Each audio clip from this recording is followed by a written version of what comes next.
प्रकाश जी, आज जेएसएससी कार्यालय गए थे, क्या वार्ता हुई, किन मुद्दों पे वार्ता हुई आप लोगों से? एक्चुअली जेएसएससी के द्वारा एक नोटिस आया था परसों कि 7 तारीख को आप लोग जवाब दीजिए। पूरा प्रकरण आप लोग जान ही रहे हैं कि हम लोग सबसे पहले राज्यपाल से मिले थे। राज्यपाल को हम लोग ज्ञापन सौंपे थे और इस पूरी जो लीक हुई है जो पेपर, उस प्रक्रिया की जांच करने का हम लोगों ने उनसे रिक्वेस्ट किया था। तो राज्यपाल का निर्देश था कि जो डाउट है छात्रों के बीच में उसकी जांच की जाए, पेपर लीक के संबंधित जो चल रहा है प्रकरण। तो राज्यपाल के निर्देश पर इन्होंने कमेटी का गठन किया था। जिस दिन कमेटी का गठन हुआ उस दिन भी लोगों को असंतोष इस बात से हुआ क्योंकि कमेटी के मेंबर्स जो भी थे वो जेएसएससी के लोग ही थे। जेएसएससी ने एग्जाम लिया है और जांच करने की जो कमेटी बनी उसमें भी जेएसएससी के मेंबर्स ही थे।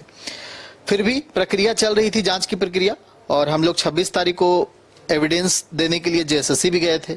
उसके बाद 30 तारीख को हम लोग को एविडेंस की मूल कॉपी दिखाने के लिए बुलाया गया था। तो 30 तारीख को भी हजारों छात्रों के साथ हम लोग गए थे। एविडेंस की मूल कॉपी भी हम लोगों ने दिखाया था। जिन लोगों के मोबाइल में रिकॉर्ड किया गया वो सारे लोग भी उस दिन साथ थे। उसके बाद उस दिन भी कुछ चीजें आगे नहीं बढ़ी। उसके बाद फिर नोटिस जारी किया गया कि आप पूरा डिटेल दीजिए कि आपका जो एविडेंस दिए हैं, वीडियो एविडेंस दिए, उसमें जो कागज का चिट्ठा है, उसमें जो आंसर लिखा हुआ है, उसका इस एग्जाम से, इस क्वेश्चन पेपर से क्या संबंध है। तो उसकी पूरी तैयारी करके हम लोग परसों जा ही रहे थे, क्योंकि परसों जाने का नोटिस था। और उन्होंने फिर मना कर दिया कि एक और नोटिस जारी किया और उन्होंने कहा कि आप मंडे को आइए, ठीक है। और मंडे को पूरी डिटेल के साथ उन्होंने बुलाया था। तो आज हम गए थे पूरी डिटेल लेकर के, और ये आप देख सकते हैं 7/10 का है, श्री सुधीर कुमार गुप्ता के नाम। जिन एविडेंस की बात की जा रही है, आशीष कुमार, रामचंद्र मंडल, प्रेमलाल ठाकुर, पूरी डिटेल है, रजिस्ट्रेशन नंबर, रोल नंबर, मतलब जिनकी मोबाइल में रिकॉर्ड किया गया है, जो मूल स्रोत है, ये सारा डिटेल के साथ उनको आज दे दिए हैं। साथ ही साथ पिछले कुछ दिनों से आप लोगों ने देखा होगा कि सीडी को लेकर भ्रम फैलाया जा रहा था। हम लोगों ने सीडी प्रॉपर चला के दिया था, मगर फिर भी उन्होंने कह दिया कि सीडी ब्लैंक है। दूसरी बार भी हम लोग सीडी लेके गए थे। हम लोग ये भी बोले कि सर यहीं प्ले करके देख लीजिए। सीडी में फोल्डर दिख रहा था 62 MB का, मगर उनके सिस्टम में प्ले नहीं हो रहा था, ठीक है। तो फिर उन्होंने कहा था कि आप पेन ड्राइव में लाके दे दीजिए। हम लोग अगले दिन जाने ही वाले थे पेन ड्राइव में लेकर के, कि उन लोगों ने फिर से न्यूज़पेपर में निकाल दिया कि सीडी ब्लैंक है। तो एक तरह से भ्रम फैलाने की लगातार कोशिश की जा रही थी। फिर हम लोग पेन ड्राइव में लेके आज साथ में वो भी गए थे। पेन ड्राइव हम साथ में लैपटॉप भी लेके गए थे, सामने में लैपटॉप में भी प्ले करके दिखा दिए। फिर उन्होंने उस पेन ड्राइव को लिया और अपने सिस्टम में भी चला के देख लिया। पेन ड्राइव में भी एक एक्स्ट्रा एविडेंस हम लोगों ने दिया है, ठीक है।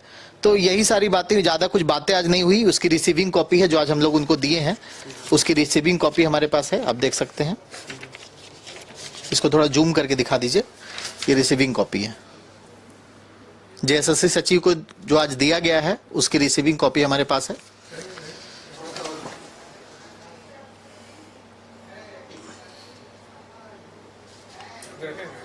एक सेकेंड, ये एविडेंस कॉपी है जो कि जेएसएससी के जो अभ्यर्थी हैं और खास डिटेल है वो लेकर ये के जेएसएससी ऑफिस गए थे, और वहाँ जवाब सवाल जो हुआ उसका इन लोगों ने बखूबी सब कुछ साझा किया। पेन ड्राइव भी लेके गए थे, और ये आप देख रहे हैं ये कॉपी है जो कि इन लोगों के द्वारा तैयार किया गया था, लाया गया था, एविडेंस जुटाया गया था, और सभी उस एविडेंस का डिटेल जो है इस कॉपी में लिखा हुआ है। अच्छा प्रकाश जी, ये बताइए कि उसके बाद जब आप लोगों ने पेन ड्राइव और तमाम जो अपना जो एविडेंस लेकर गए थे, उसके बाद वहां से क्या जवाब मिला आपको, क्या वार्ता हुई? वहां से कोई खास जवाब नहीं मिला, कोई आश्वासन भी नहीं मिला।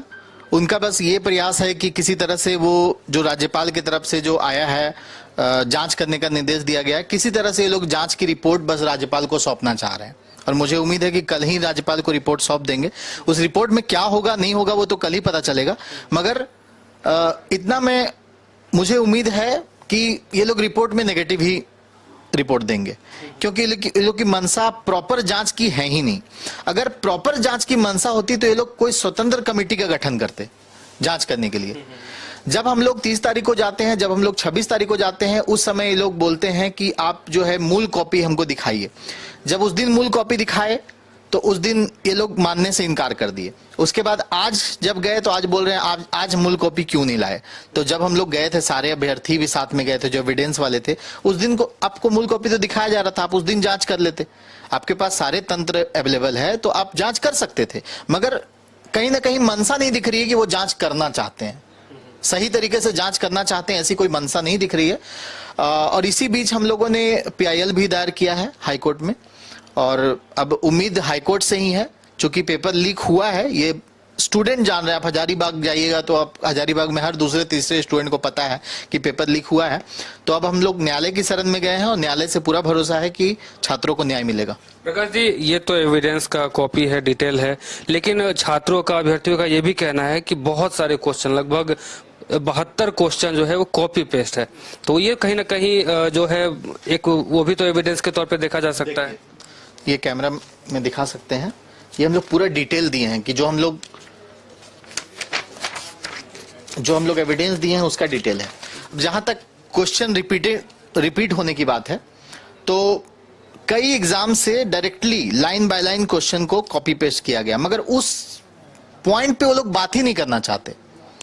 जबकि कई सारे ऐसे एग्जाम हुए जहां रिपीटेशन के कारण से एग्जाम को रद्द किया गया है, मगर वो इसको संजोग बता रहे हैं, कोइंसिडेंट बता रहे हैं।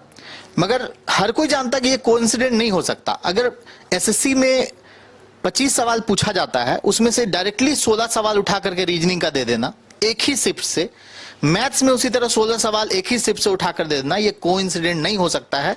ये जानबूझ करके उन लोगों को फायदा पहुंचाने के लिए ऐसा किया गया है, ये हर किसी को पता है।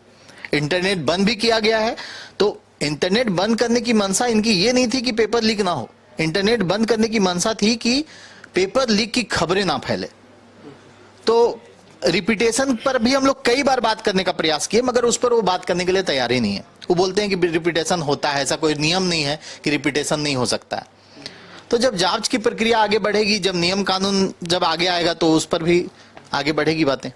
यानी कि कल राज्यपाल के पास जो रिपोर्ट है वो सौंपी जाएगी, उसके बाद आप लोगों का जैसा कहना है कि आप लोग को लगता है कि कुछ नहीं हो पाएगा इन चीजों से कुछ नहीं हो पाएगा, वहां से उम्मीद नहीं है हम लोग को।